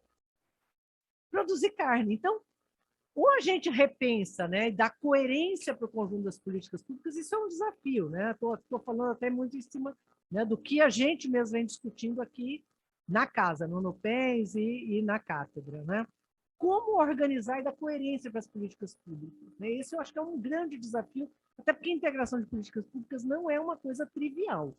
Né? Não é trivial reconstruir Reconstruir o PA não vai ser trivial, reconstruir o programa de cisterna não vai ser trivial, né? Nada disso vai ser trivial, mas então eu acho que dá coerência para o conjunto da agenda. Isso não significa acabar com o agronegócio. Como viabilizar que a gente possa ter uma transição para um ambiente saudável, que a gente volte a produzir comida no Brasil, né? Interessa que troque produção de soja por arroz e feijão? Interessa. Interessa que volte a produzir mandioca? Interessa. Que produza cenoura? Interessa. Então, acho que tem uma agenda importante de coerência, que eu diria que é uma agenda que não pode mais ser só anúncio. Acho que ela terá que ser, de fato, implementada. Nesse sentido, a política de preços, ela pegar a pergunta da Fernanda por aí. Né? Por que os preços estão subindo tanto e por que, em especial, o preço de produtos saudáveis? Né? Primeiro que é muito mais barato você produzir em escala industrial, né, gigantesca, como a gente produz no Brasil, milho, soja, cana, pecuária, que são as 4 grandes culturas, né, com crédito subsidiado, do que você está produzindo de forma desorganizada, sem incentivo direcionado para isso. Segunda questão, o preço das commodities tem subido no mundo todo. Né? Isso impacta o conjunto dos preços, não só no Brasil, no mundo todo. Só que tem países que estão tomando medidas para garantir sua soberania e sua segurança alimentar. Né? Eu uso muito o exemplo do que aconteceu durante a pandemia do arroz no Brasil, que o Brasil podia ter tomado medidas, ele sabia, foi avisado pela FAO que o preço do arroz ia subir. Então, a FAO fez uma reunião com países aqui da América Latina e disse: o preço do arroz vai subir, isso em fevereiro de 2020. Então, sabia. O que se fez? Nada. Quando você não faz nada, não fazer nada é fazer política pública. Fazer política pública é fazer ou não fazer. Quando você não faz, beneficia que o arroz produzido no Brasil, dado o aumento de preços internacional, seja todo exportado, né, em detrimento da garantia da oferta e do preço interno, você está fazendo política, beneficiando quem? O grande exportador, em detrimento de um produto que não é qualquer produto. É um produto, né, como diria a professora Maria Laura, que organiza o prato do brasileiro, né, que é um das matrizes da nossa cultura alimentar. Então, não tomar nenhuma medida, países tomaram. Grandes produtores de arroz e grandes consumidores de arroz tomaram medidas. Cota para exportação, né, todo um conjunto de medidas para proteger a soberania alimentar. No Brasil não se fez isso. Está cada vez mais barato e quanto mais também se consome e se estimula, mais esse produto vai ficando barato. É muito mais barato por um conjunto de outros motivos, né? Tem mais tempo de prateleira, o produto ultraprocessado. Então, à medida que ele vai aumentando sua produção, né, se barateando também matéria-prima e se especializando, ele está ficando mais barato no mundo todo. Então, o que a gente tem que fazer agora é o contrário, né? Como criar medidas para que ele não seja mais barato, implica não só em sobretaxar, não tem cabimento, por exemplo, ter subsídio para refrigerante, né? Em detrimento do subsídio para cenoura. Né? Então, como construir políticas públicas, isso eu acho que é um processo importante. Por que as políticas públicas são tão frágeis? Aí tem gente que diz assim, tinha que ter botado na Constituição. Gente, a CLT existe desde Getúlio Vargas, eles acabaram com a CLT. A Previdência estava prevista na Constituição, eles mudaram a Constituição. Então, não é. O que nós temos que fazer é pensar que nós temos que construir uma sociedade civil que tenha na agenda da alimentação uma agenda estratégica e fundamental. Então, nós temos um papel enorme nesse sentido, né? Não só de construir, questionar, pressionar o parlamento, eleger parlamentares que dê sustentação para uma agenda estratégica de segurança alimentar. Então, a gente, eu acho que não pode ter saída fácil, entendeu? Bota na Constituição. Não vai botar na Constituição, porque só de fazer emenda constitucional já é uma dificuldade. E eles mudaram. A PEC 95, a emenda constitucional 95 é uma emenda constitucional que barrou recursos para quê? Assistência social, segurança alimentar, saúde e educação, que está na Constituição. Então, assim, só tem uma forma da gente construir uma agenda que a agenda de alimentação se torne cada vez mais estratégica, seja reconhecida como estratégica, que vem sendo, né? você pegar esse debate na década de 80, 90, ele era um debate secundário mesmo na agenda de saúde, né? Era quase uma política marginal dentro da agenda de saúde e tem se tornado cada vez mais central. Agora, temos que nos organizar também para que a sociedade resista a esse tipo de discussão. Não adianta saída fácil. Renda básica e renda mínima. Esse debate é um debate... a gente chama várias coisas de renda básica, né? Renda mínima, virou, na verdade, um genérico, né? Biscoito ou bolacha, né? Virou um genérico, na verdade, está falando de coisas muito diferentes conceitualmente, que talvez seja importante. Tem um debate, independente do apelido, então a gente tem que tentar qualificar, porque as pessoas falam do assunto. Outro dia me perguntaram se eu era a favor da renda básica, né? Eu falei, olha, eu sou contra. A interlocutora quase caiu da cadeira, né? Eu falei, olha, nós vivemos num país, todo mundo diz que é o mais desigual do mundo. Qual é o sentido estratégico da gente dar a mesma renda igual e incondicional para todo mundo? Então, o Carlos vai ganhar a mesma renda que eu, que a faxineira, né, do prédio aqui, ou o trabalhador informal, ou o desempregado, ou a criança, ou aquele que não tem aposentadoria. Qual é o sentido, num país tão desigual, da gente ofertar uma renda universal, igual e incondicional para todo mundo? Eu, particularmente, acho que não é o momento. Isso não quer dizer que a gente não tenha isso como uma perspectiva, até por conta das alterações que a gente está tendo no mercado de trabalho, né? Cada vez o mercado laboral menos protegido, portanto, ter uma renda de referência nos ajuda a ter esse ambiente de proteção. A gente estava falando de insegurança agora mesmo. Agora, qual é o sentido do milionário, da filha do milionário receber a mesma coisa que a filha de uma mulher pobre, monoparental, que está na informalidade completa? Então, eu acho que o Brasil não comporta isso hoje, certo?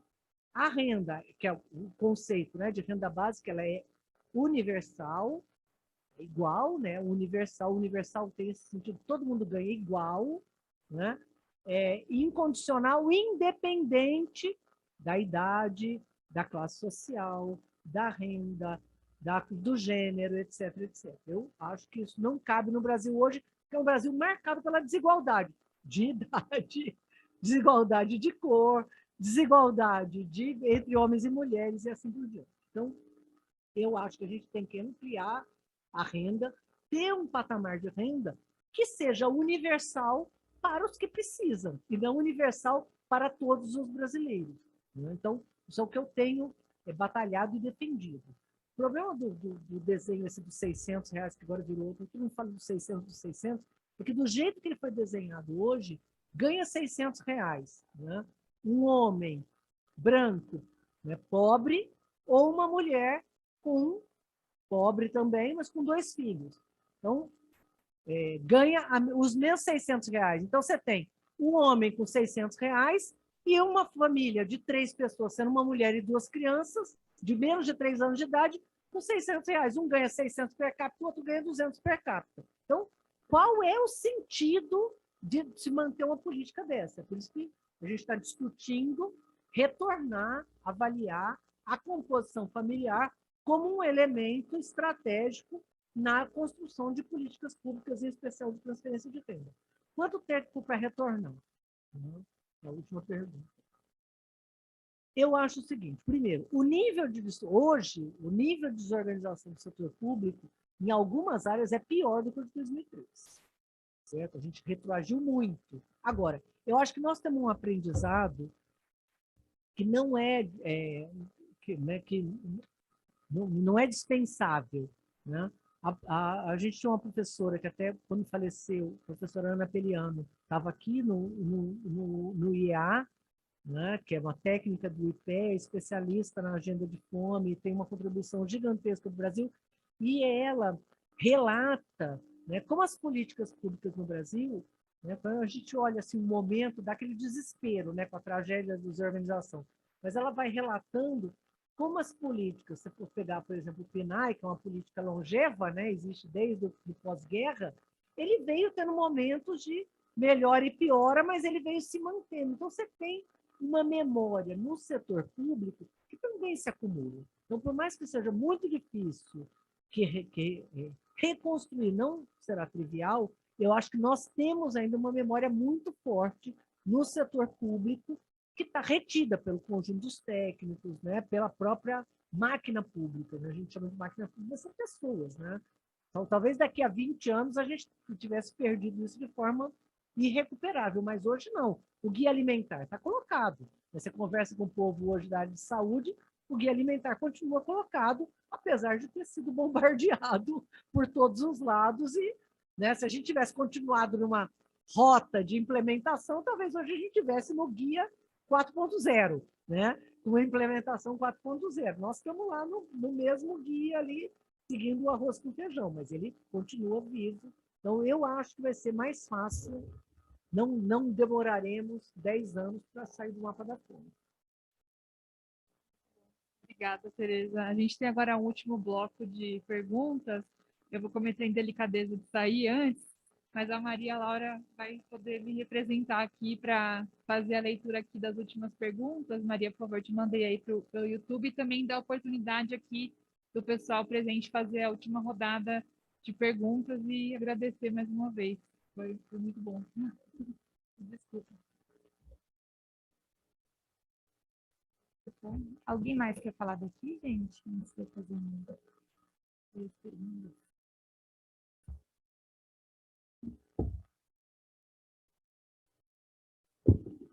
Olá, boa tarde, tudo bem? Gostaria de agradecer, primeiramente, a sua apresentação. Toda vez que eu te vejo, eu fico muito feliz, porque eu aprendo bastante. A minha pergunta está contemplada um pouco na sua rodada de respostas que você deu agora, que é em relação ao gênero.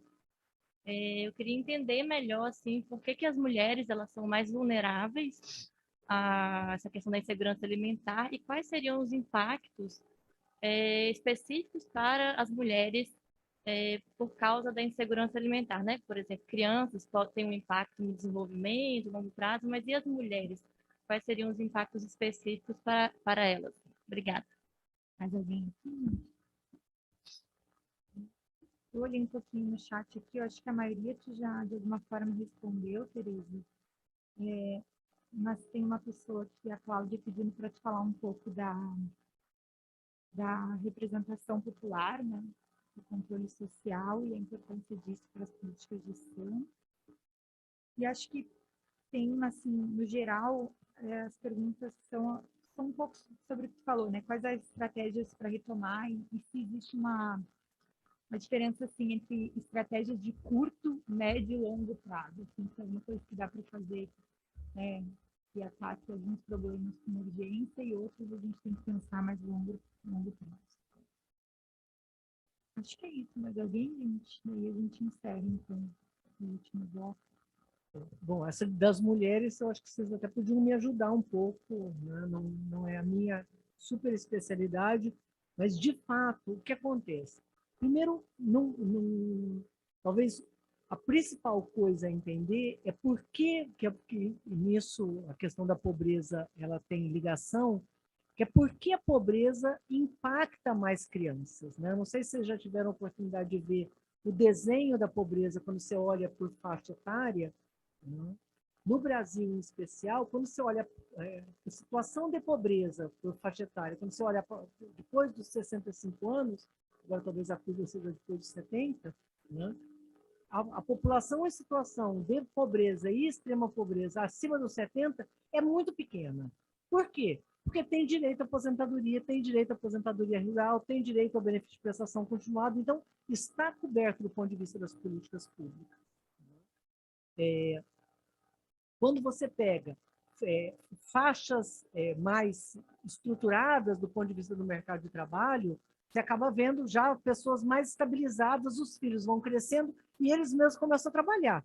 Né? Quando você pega famílias com criança pequena, né, você tem um duplo impacto, que é alguém, né, 2, 3 crianças que não trabalham e comem, certo? E, muito provavelmente, por falta dos equipamentos públicos, esta família não tem acesso a um lugar para deixar essas crianças, né? Então, impacta duplamente a criança, né? Se a criança tivesse acesso à educação infantil, por exemplo, ou uma creche de qualidade, ela indo para a creche era um duplo benefício, né? Essa criança tinha acesso a um direito, não só o direito à convivência, o direito à educação infantil, mas o direito à proteção da alimentação, né? Porque, né, tem lugares que a gente tinha, né? Algumas creches que a gente vinha fazendo, as crianças entravam, você passa o dia inteiro sem gastar com fralda, você tem 5 alimentações por dia, você tem banho tomado, parará. Cria não só espaço, né, para que essa criança esteja protegida nesse ambiente, como para a mãe poder trabalhar, né? Se você não tem esse espaço, o que acontece? A mãe ou deixa de trabalhar ou gasta parte da renda tendo que pagar um lugar que muitas vezes é precário, né? Então, a pobreza em famílias com criança, famílias jovens com criança, é maior. Por isso, inclusive, a escolha é essa de quando você entra com o programa de transferência de renda, você entra diretamente, busca alcançar essas famílias. E no caso da pobreza, a presença de famílias monoparentais chefiadas por mulheres é muito maior. Então, quando você pega a família, quando ela é chefiada, é muito difícil fazer o contrário. É muito difícil uma família monoparental chefiada por homem. Em geral, quem fica com as crianças são as mulheres, né? Então, talvez se a gente tivesse também uma família monoparental masculina e ela fosse majoritária com crianças, mas o que acontece no Brasil é o que as monoparentais você tem, em vez de 2 adultos em idade de trabalhar, um só, né? Com criança pequena, sem equipamento público, sem, né, cuidados ofertados pelo setor público, essa família é duplamente atingida. E aí, nesse caso, o ônus psicológico é gigantesco. Fora o próprio impacto que a mãe, né, é o clássico, deixa de comer para dar comida para a criança, né? Se só tiver um pão, o pão vai para a criança. Se só tiver um copo de leite, vai para, né? Então, além do impacto sobre ela, que é a primeira a deixar de comer, tem o impacto do sofrimento de estar se sentindo culpada, se sentindo dividida, de ter que deixar o menino na vizinha ou deixar o irmão mais velho cuidando do pequeno. O impacto em saúde mental é assim, gigantesco, né? Fora o impacto em insegurança alimentar. E a pessoa, gente, sem estabilidade para tomar decisões, a chance de tomar uma decisão errada é gigantesca, certo? Assim, não, vou ficar pensando se eu vou andar mais 2 quadras para comprar isso. Você está desesperado, você para na primeira venda e compra a primeira coisa que tiver ofertada, ou toma decisão errada com relação a uma coisa que eu tenho renda, eu posso escolher, não, eu vou pensar melhor em aceitar esse trabalho mal remunerado que me explora, ou não, né? Outra coisa é, eu não tenho nada, que decisão eu tomo? Então, assim, o impacto sobre as mulheres é realmente dramático. A questão do curto, médio e longo prazo. Tem diferença. Agora, eu acho que a gente tem que, de largada, começar tudo. Coisas que não terão impacto de curtíssimo prazo. A exemplo, recriar o Conceia. Tem que recriar imediatamente, né? Reconstruir o CISAM. Você reconstrói o CISAM em 1 mês? Não reconstrói em 1 ano. Até porque grande parte do que é construído é intangível. Eu até comento às vezes isso, que às vezes é fácil medir o que reduziu o PA. O difícil de medir, porque você fala, o PA chegou a ter 1 bilhão, agora vai ter 2 milhões e 600, que não, só deixou 2 milhões e 600 para não fechar a rubrica. Não dá para fazer nada, né? Não é isso que é o problema. As cooperativas que vieram sendo fomentadas ao longo de 10 anos, quando você começa o PA, ele começa pequenininho, vai melhorando, melhorando, melhorando, como o PNAE, vai melhorando, melhorando, melhorando. Quando você interrompe essa cadeia, a cooperativa deixou de existir, o agricultor familiar deixou de produzir. Isso não está na medida da política pública. Quando você retomar, tem que começar. Então, tem o intangível, que é isso. As equipes de saúde da família, junto com as equipes de assistência social, junto com as equipes de educação, estavam começando a se integrar lá na ponta. Isso demora 10 anos para acontecer. E desmonta em 2 meses. Aí começa de novo, 10 anos. Tem coisas que são, de fato, culturais. Você não faz da noite para o dia, né? Então, tem políticas de longo prazo, mas se elas não começarem no primeiro dia, não podem ser adiadas, né? Então, reconstruir o CISAM, reconstruir o controle social, depois eu falo um pouco sobre isso. Agora, tem coisas que você tem que imediatamente tomar posição e começar com ela muito forte. Eu daria 2 exemplos. Programa de transferência de renda e merenda escolar. A merenda escolar, que é uma política antiga, consolidada, que está muito mal conduzida, sem monitoramento, sem nada, na minha avaliação, é fácil de ser remontada. Certo? É lógico que você vai precisar de todo um prazo para reconstruir as cadeias e os circuitos curtos de oferta de alimentos saudáveis no entorno da cidade. Mas, se você começar rapidamente, a produção do que é saudável também é rápido. Né? Produzir feijão, produzir verdura, né? Tem coisa que não, que é mais demorada, mas tem uma parte grande das culturas, em 6 meses, você pode viabilizar já um pouco da ampliação da oferta e começando uma esteira e uma trajetória de retomada. E o controle popular, né? Eu acho que tem assim, ó, transparência, que falta hoje, certo? Inclusive para que o setor público possa ser cobrado. Hoje, por exemplo, a gente teve uma redução enorme dos valores da assistência social e uma parte foi para o orçamento secreto. Não, mas tem uma parte do dinheiro que está no orçamento secreto, mas não vai seguir esse critério republicano. Então, o que interessa é isso, você discutir critério, certo? Política pública. Qual que é o critério? Você vai levar em consideração a população daquele município, a população em situação de vulnerabilidade. Para determinadas políticas, você vai olhar o problema específico, né? A prevalência de determinada doença num determinado território, por exemplo, e levar isso em consideração para algumas ações específicas, ou para comunidades indígenas, quilombola. Então, você começa a construir. Agora, é o critério. Tem comunidade quilombola aqui, vai ter um adicional para, mas vale valer para todo mundo, não é? O amigo do rei recebe e o outro não recebe. É assim que se faz política pública. Ela tem que ser transparente. Então, quando a gente fala nos conselhos, né, ele tem um papel. E tem 2 papéis importantes.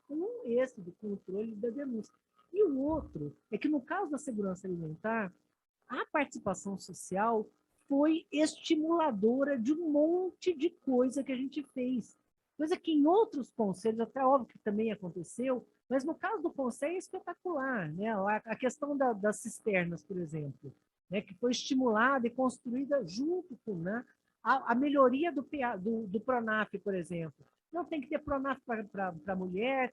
Isso tudo veio sendo construído, medido e pressionado. Né? Então, é lógico que...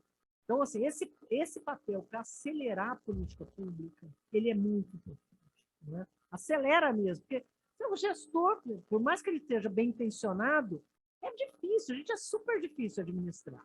Né? É chato, demorado, você perde sono. Agora, ficar alguém ali na tua cola, blá, blá, blá, blá, blá, e dando ideia e cobrando, aí você vem, não, isso não pode por quê? Aí você tem que dar explicação. Não pode porque tem tal lei, então vamos mudar a lei. Então faz como, né? Então, não te deixa acomodar. Isso eu acho que faz uma diferença gigantesca, que no caso da segurança alimentar nutricional, nos obrigou a sentar junto na ponta, né?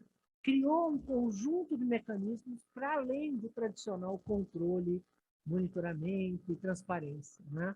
E inspirou e arejou o setor público, né? Não nos deixa ficar acomodados. Então, assim, essa eu acho que é uma das políticas que a gente tem que... Não é emergencial, mas é emergencial no sentido político. É o primeiro dia, a gente tem que retomar, né? Essa é uma agenda muito importante. É isso. O produtor, rigorosamente, o produtor rural é qualquer produtor. Assim como a gente fala estabelecimento rural, é qualquer estabelecimento. Quando a gente fala estabelecimento rural, inclusive, não entra propriedades que estão no meio rural e que não produzem. Quando a gente fala estabelecimento rural, se tiver um rancho, por exemplo, de passar final de semana, não entra. Se falar propriedades no meio rural, aí entra. Mas se falar produtor rural, aí entra o grande, o médio, acima de 100 hectares, o pequeno, o agricultor familiar. Então, quando você fala o produtor, ele inclusive não precisa ter a propriedade, né? Você pode ter, por exemplo, alguém que está... se falar estabelecimento rural, você está falando propriedade por propriedade. Não entra nesse caso, por exemplo, os extrativistas em reserva extrativista, porque ele não tem a propriedade rural, né? Apesar de ser um produtor rural e poder ter uma produção, inclusive, que está indo para o mercado. Né? Então, eu acho que, pensando na ampliação da oferta no curto prazo, emergencialmente falando, inclusive, eu acho que nós temos que contar com o conjunto da produção. A grande questão é como você faz com que essa produção transite, para ter menos agrotóxico, né? Independente do tamanho, para ter métodos sustentáveis de produção, né?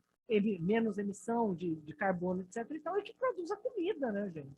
Nada impede um grande agricultor estar produzindo comida saudável. Ao contrário, agora, nós tem uma rota que é muito mais auspiciosa, que é, à medida que é o pequeno, você, como eu estava dizendo, aumenta a renda, reduz os circuitos. Uma coisa é um grande produtor de arroz, mesmo que seja orgânico, num determinado lugar, que vai viajar, entregar para a cidade toda. Outra coisa é você ter um pequeno produtor no entorno das cidades, aí você tem circuitos curtos sendo acionados, né? Um aumento da dinâmica territorial, então, desenvolvimento regional, territorial, local, aumento da renda na cidade, circuitos curtos, menor emissão, menor perdas e desperdício, quando você reduz, né? Não é só deixa de emitir. Né? A maior perda que a gente tem, o povo acha que é na mesa, mas a perda gigantesca é nas estradas, né? E assim por diante. Perda que o produto estraga e assim por diante. Então, a maioria quando fala produtor, porque tem assalariado também no campo, mas aí não é produtor. O assalariado rural, que é uma população pobre, que trabalha na grande propriedade de forma regular ou não, mas aí ele não é produtor. Mas formal ou informal, porque ele pode ganhar um salário mínimo e também está inseguro do ponto de vista alimentar, porque, por exemplo, só tem aquela venda que é super cara, que é uma tradição, né? Só tem aquela mercearia, ele tem que comprar lá, e é muito mais caro e é caro para ele ir para a cidade. Então, ele acaba tendo pouca variedade, acesso também a produto ultraprocessado, mesmo estando no campo. Né? E existem uma parcela grande das propriedades rurais no Brasil, pequenas, onde a produção é insuficiente, inclusive para subsistência. Né? Então, ou você consegue produzir, ou porque você não tem semente de qualidade, ou porque você não teve acesso à assistência técnica, né, extensão, não tem água, né, não tem energia, não tem como processar, e aí entra naquele ciclo que você perde, e tem assim, você está no Pronaf, você perdeu uma safra e não tem seguro, você se endivida, nunca mais você consegue crédito. Aí você não consegue plantar de novo. Ou tem o tradicional, né? O termidor tradicional, que é a semente, não sei se vocês conhecem isso, quem é daqui tem que conhecer, tá, gente? Que é aquela semente que não é semente, né? Brota uma vez, depois não brota mais. Então, as políticas que geram autonomia para esse pequeno agricultor, inclusive algumas técnicas bem interessantes, né? A Embrapa desenvolveu várias aquelas mandalas de produção que permite que uma cultura alimente a outra, né? Então, a galinha, como você cria aquele ambiente onde você tem um mini oásisinho na propriedade. Agora, para isso, você precisa de assistência técnica, precisa de orientação. Então, hoje, uma parcela grande da população, em termos absolutos, é pequena, mas em termos relativos, é maior do que no meio urbano, né? A população, severidade da pobreza e da insegurança alimentar no meio rural. É paradoxal. Paradoxal. Tereza, esse dado também. Agora a gente tem, acho que foi o mesmo ativo que eu comentei com o Tiroso de manhã, foi aceito na revista de pública, está no Trello, né? A gente avaliou a tendência temporal da participação dos processados da alimentação da POC de 2009 até a de 2012. E a gente vê um crescimento na população, não é assim absurdo, mas ele é significativo, e quando a gente estratifica moradores da área urbana e das áreas rurais, o aumento é muito mais veloz nos moradores das áreas rurais. Por conta disso, da pobreza, da falta de acesso. Né? Então, é que no meio rural tem que ver como que a gente apura isso direito, né? Porque é o que você compra, né? Também, né? Aí a compra, quando eu saio para comprar, eu não compro eu Não, acabo... é que nesse caso é o inquérito de Entra consumo. tudo, né? Inquérito de Tá, o consumo. inquérito de consumo. Mas aí e tem o desejo e a televisão que entrou em qualquer lugar, né, gente? Então, aí agora você não tem mais aquele nicho protegido e o não protegido. Mas a outra coisa que eu tenho me perguntado muito, um dia também eu estava conversando com um aluno lá da Federal da Bahia, falando sobre isso. Porque assim, a gente só tem o aumento da obesidade, né, e do consumo de determinados produtos na população pobre, ele dispara a partir de 2003, 2004, 2005, 2006, mas ele já era elevado antes. Então, quando a gente pega um corte só recente, a gente não vê, a gente vê a taxa de crescimento numa determinada parcela da população e a gente não vê o que já tinha. Eu acho que a gente tinha que tentar apurar isso direito. É lógico que você tem uma população que é muito mais informada, né? Tem acesso à prevalência da obesidade na população pobre, diga-se de passagem, infelizmente não é uma questão brasileira, né? Você pega na Inglaterra também, o Carlos conhece bastante, a diferença é gritante. Você ousaria dizer quem é pobre e quem é rico na Inglaterra somente olhando aí o perfil, né, de sobrepeso e obesidade. Então, mas eu acho que tinha que olhar a curva, porque eu acho que a população de classe média no Brasil, ela entra já num padrão de crescimento da alimentação na década de 90. Estou falando um negócio, vocês podem dizer que eu estou errado, tá, gente? Estou pensando alto aqui. Isso é uma coisa que eu já tenho, porque senão, quando você olha a criança pobre, ela passou a ter acesso a coisas que ela não tinha antes, né? E que a criança... É lógico, você tem a transição que abarcou todos, né? Na década de 90, a transição alimentar e o acesso ao ultraprocessado era muito menor do que nos anos 2000, e em especial agora. Mas você já tinha essas crianças tendo acesso a biscoito, bolacha, chiclete, doce, coisa que as pobres não tinham. Então, tem uma questão ali que tem que ser avaliada. Tem o preço, que é mais barato, é mais rápido, tem o tempo de cozimento, tem esse conjunto de fatores que a gente discutiu aqui, mas eu acho que tinha que olhar tudo um pouco para trás. Não sei o que você acha, Carlos.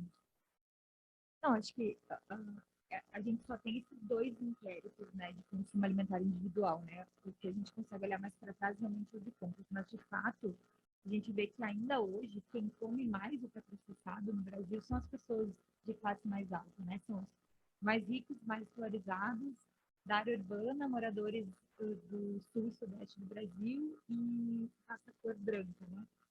Daí, quando a gente olha o patamar, é assim, mas quando a gente olha a aceleração, daí a aceleração é muito mais inclinada à área rural, norte-nordeste, renda e escolaridade mais baixa e pessoas pretas, pardas e indígenas.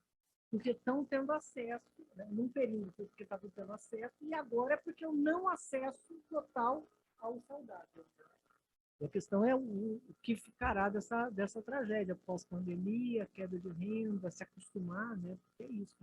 Se acostumou a comer porcaria, né? Aí tem todo um trabalho de o leite, que não é leite, o resto do resto. Ô, Carlos, e a estratégia de captura também da população pobre, né? Que é aquela história de encher o carrinho e ir passando de porta em porta com porcaria, né? Que as pessoas, né, a grande indústria vai inventando esse desenho e a obrigação do setor público é fazer o oposto, né? É como baratear a chegada dessas feiras de mini mercado, garantir, subsidiar para que, né, exista acesso a produtos agroecológicos e minimamente processados. E como você faz isso, como você equilibra. Essa é uma mega tarefa, porque o município sozinho não consegue fazer isso, mas tampouco é o governo federal que consegue discutir onde que você vai botar uma feira, né?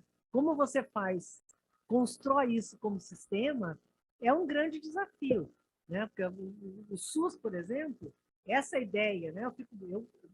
Uma pena que o CISAM tenha sido interrompido assim no meio do caminho. Porque eu, quando comecei a trabalhar, o SUS estava bem no começo, eu lembro que a gente assumiu o governo do Estado no Rio Grande do Sul, tinha toda uma discussão de qual era o papel do Estado no SUS, né? Então, você tinha muito claro qual era o papel do governo federal, muito claro qual era o papel dos municípios, e o Estado, ele era meio... O que faz o Estado mesmo? Porque você tinha a Constituição muito recente, você estava... Hoje, eu acho que essa dúvida, né, quer dizer, isso está muito mais claro. Qual é o papel de cada ente federado no CISAM? Não tem.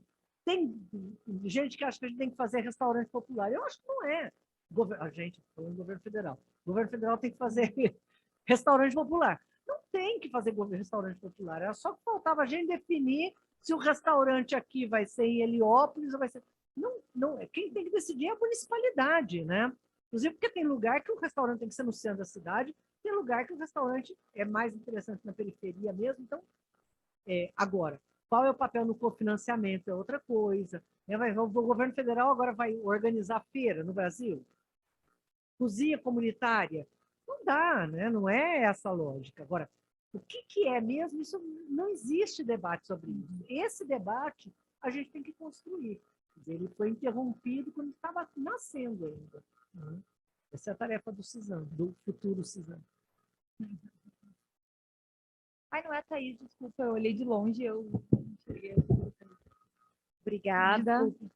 pela aula. Eu sou Amanda, eu estou professora de escola pública do ensino técnico em nutrição, de Unitec, e eu trouxe comigo alguns alunos hoje. E a minha pergunta é para além da academia, mas dentro da academia. Gostaria, se possível, se você pudesse dizer, eles são alunos do terceiro ano, eles vão estar na graduação e possivelmente, com a melhoria do acesso às cotas, vão estar nas universidades públicas. O quê? Dando tudo certo, fazendo tudo certo nas próximas eleições. O que, como alunos, alunas, alunos, eles podem fazer dentro da academia para que esse cenário da insegurança alimentar melhore? Pode fazer muito, gente. Opa, Carlos, vou dar uma lista já de TCC para vocês. Já sair daqui com a lista de TCC pronto. Olha, eu acho que nós estamos aqui numa casa, vocês têm a oportunidade de estar aqui na Faculdade de Saúde Pública, e em especial com professores aqui do Núcleo de Pesquisas Epidemiológicas em Nutrição, que tem todo um esforço de pensar mesmo. Hoje continua existindo uma separação muito grande. O setor público não consegue pedir as coisas certas para a academia, né? Então, você não consegue fazer a encomenda certa para a academia. Quando faz a encomenda, a resposta é daqui a 10 anos, quando o problema já explodiu, né? Então, você tem toda uma dificuldade de como organizar agendas que sejam agendas comuns, né? Então, assim, eu acho que nós temos muito, não só a organizar diagnóstico e a oferecer, né, diagnósticos de situações que permitam construir políticas públicas, e hoje nós temos no Brasil pouca experiência em avaliação de políticas públicas, né, que eu acho que é uma tarefa, pode parecer menor, né, fica parecendo uma questão secundária, mas não é, né? E na área de nutrição, em especial, que os impactos eles são medidos no médio e longo prazo, né? Tem coisa que você mede de um dia para o outro. Na área de nutrição, se demora para medir. Então, a gente tem que se preparar, já fazer a política pública pensando em como avaliar, em como coletar dados, em como ir melhorando. Então, só para vocês terem uma ideia, agora é que a gente começa a ter...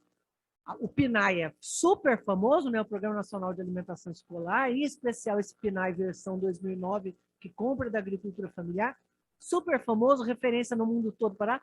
Agora, existe desde 2009, é que a gente começa a ter alguns poucos estudos robustos que nos dão convicção, que a gente faz por convicção, digamos. É meio óbvio, né? Se ao invés de comer biscoito recheado e suco, eu comer comida, arroz, feijão, carne, frutas, legumes na escola e for para casa já alimentado, né? Então, digamos, agora, nós não tínhamos estudo, agora é que começam a aparecer estudos, inclusive para o ensino médio, né? O impacto para o ensino médio. Nós não temos um estudo robusto, nenhum estudo robusto publicado em revistas importantes sobre o impacto das cisternas em segurança alimentar e nutricional. Nenhum, cara, nenhum. Entendeu? Que é assim, você pode ter, e às vezes você tem algumas situações isoladas, né? por exemplo, que gerou diarreia porque a água não limpou direito, não sei o quê, aí cria ainda uma versão que é fácil de medir, porque gerou diarreia, mas o impacto de médio e longo prazo de acesso para essas comunidades pobres, né, que são exatamente as mega impactadas com insegurança alimentar, você não tinha. Então, assim, para além de nos ajudar a inventar políticas novas, para além de ajudar a mapear boas práticas, né, e medir boas práticas, né, tem assim um campo na área de evidências e nos ajudar a organizar diagnóstico gigantesco. Né? É super importante que a agenda, né, das universidades elas possam nos ajudar a construir o país, né, com base em evidência, porque, gente, construir política pública no achismo, sinceramente, a chance de dar certo acontece, né? Porque as pessoas estão bem intencionadas, têm experiência própria e tudo mais. Mas, assim, você conseguir ter um bom diagnóstico, sentar na mesa, inclusive para tomar decisão, né? Por exemplo, a integração de políticas públicas. O povo fala muito de integração, mas a integração, o povo da saúde é o rei da integração, assim. Eu decido que eu vou fazer tal política, olha lá, o Murilo ali, presta atenção como que a saúde pública faz integração de políticas públicas. Eu decido que eu faço o diagnóstico, desenho a política, acho que essa política é a melhor, chamo os outros coleguinhas e digo, vocês vão fazer isso junto com a gente, certo? Não dá certo, porque o certo de fazer política pública é assim. Vamos sentar e fazer o diagnóstico junto? Você faz o diagnóstico, todo mundo junto, apura os dados. Frente àquele problema aqui no Brasil, tudo é um problema gigante, você tem que optar qual é a frente que você vai escolher primeiro para atacar, escolhe junto, com base em evidência, então o diagnóstico, inclusive o processo de escolha, constrói o desenho do programa junto, implanta junto, monitora junto, senta junto para colher os aplausos ou para levar a bomba e as críticas, todo mundo junto no mesmo palco, né? Isso é construir políticas públicas, dá um trabalho enorme, o povo briga do primeiro dia até o último, mas é sustentável e é durável, né? Pensando aí naquela pergunta da Fernanda sobre políticas, né, mais estratégicas e mais duráveis, muita coisa no setor público vem sendo mantida, inclusive, meio escondida, né? As pessoas estão fazendo as coisas à revelia do desmonte, porque estão convencidos, porque lá na ponta está convencido. Então, não sei se respondi, professora. Então tá, minha gente, estamos aguardando vocês aqui né, para nos ajudar a construir políticas públicas. Muito obrigada a todos pela oportunidade e seguimos juntos aqui, Maria. Obrigada em nome da Ana.